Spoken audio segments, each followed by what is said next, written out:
Welcome to round 5 of MidEast Racing for the Pro Bike Division. This one-day Easter event brings us down to Chestnut Corner in Lawrence, South Carolina. This track features lots of straightaways through the woods, big rocky terrain, creek crossings, and a rock jump. Heavy rain early in the morning turned sections of the track into a muddy mess. However, with the sun coming up, most of the track dried up nicely just in time for the AM bikes to start.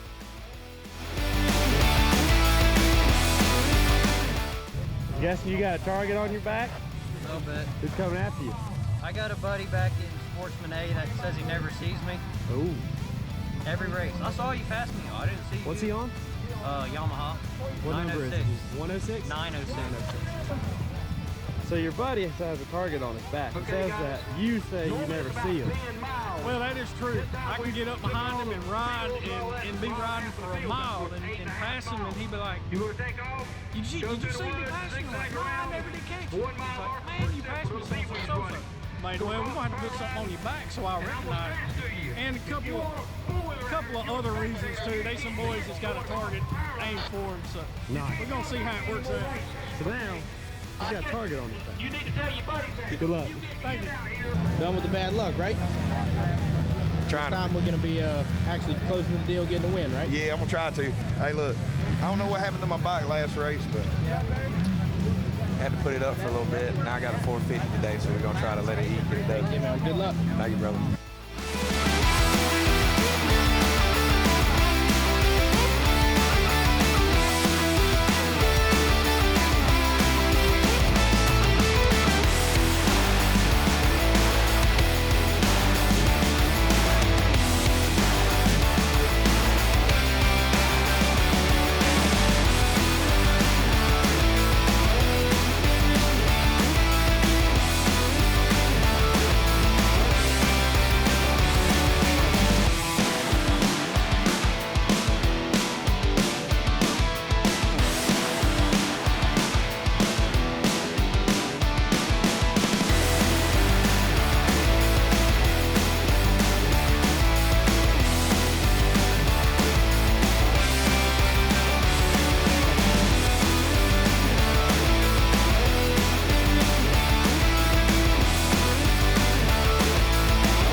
We have a full lineup on the front row with David James looking to get his first win of the season, Scott Harwell looking to improve upon his second place finish at Strange's Ranch, and Patrick Tobin looking to get back on the podium.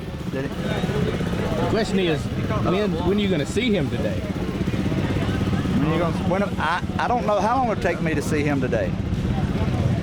It just depends on who sees who first. Hopefully about an hour and a half right at the end after you cross it. Yeah. I think it'll be before that. How's it going today, man? I'm tired. You tired? You stayed up too late. I did. So how's it hanging around them kids, Drinking man? moonshine with that damn Alex Leatherwood. It's no good, is Feel it? like you sabotaged on behalf of the kid. Yeah, that's exactly what he did. Come on down here. Come on down here and let's drink some moonshine.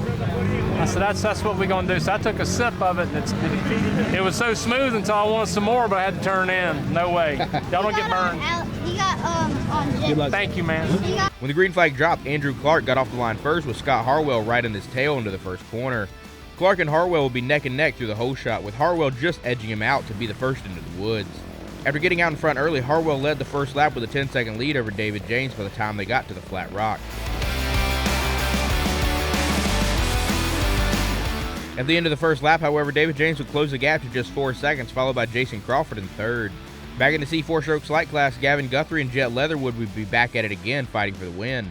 When the green flag dropped, Jett would jump off the line for the whole shot. Gavin didn't get the start he was looking for, and ended up being one of the last ones into the woods. Gavin would quickly close the gap, and the two would begin battling back and forth throughout the race.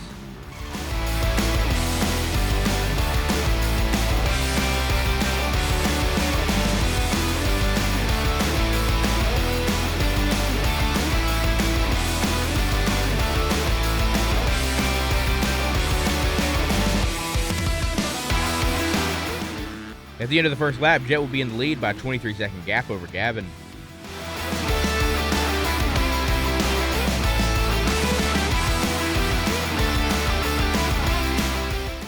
Back in B Super Senior, a tight battle is being fought for first place in points. At the drop of the green flag, Greg Looney got a fast start and will be neck and neck with Davey Durelli from the B Masters class. Looney will be able to get ahead of Durelli for the whole shot and get into the woods first. Going into the race, Greg Looney was tied in points with Raymond Curtis for the lead, while Brian Smith was in third place. However, since Looney and Smith were the only participants in the class today, they would definitely be pulling away in the points lead. Despite his quick start, Looney would fall behind early, giving up the lead to Smith, and would struggle a little bit at the flat rock section. At the end of the first lap, Smith would have a 34-second lead over Looney. This wouldn't last, however. Looney would turn it up and run down Smith and get past him on the second lap and not look back. Greg Looney would go on to get the win, giving him first overall in points and bumping Brian Smith up to second place in points.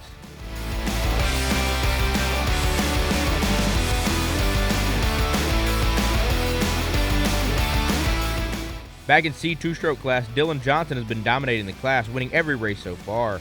The battle for second is tight between Dalton Plott and Caden McGuire, being tied for second place. When the green flag dropped, Tony Ramirez got off the line first, but Dalton Plott caught him in the first turn, robbing him of the whole shot.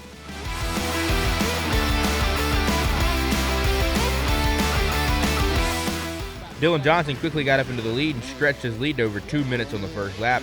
He would go on to cruise for a fifth straight win.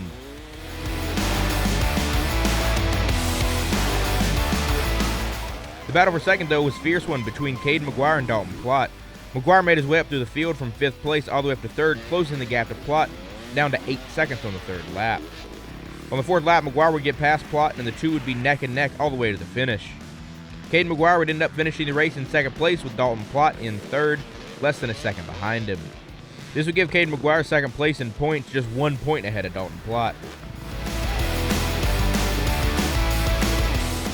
Back in the front row, David James would get by Scott Harwell and will only be ahead by 2 seconds after the second lap.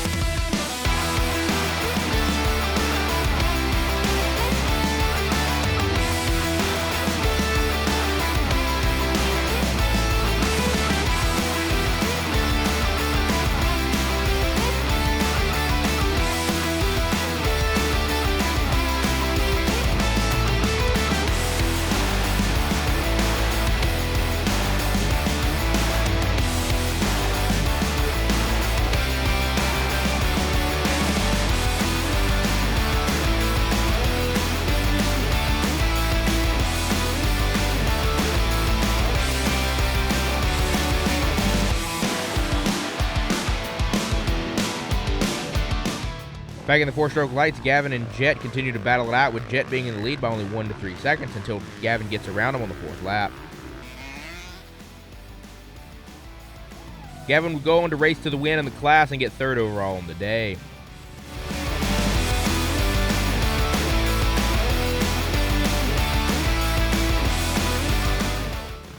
David James would be able to hold off Scott Harwell and finish in 1st place, getting his first win of the season after 3 of the first 4 races being 2nd place.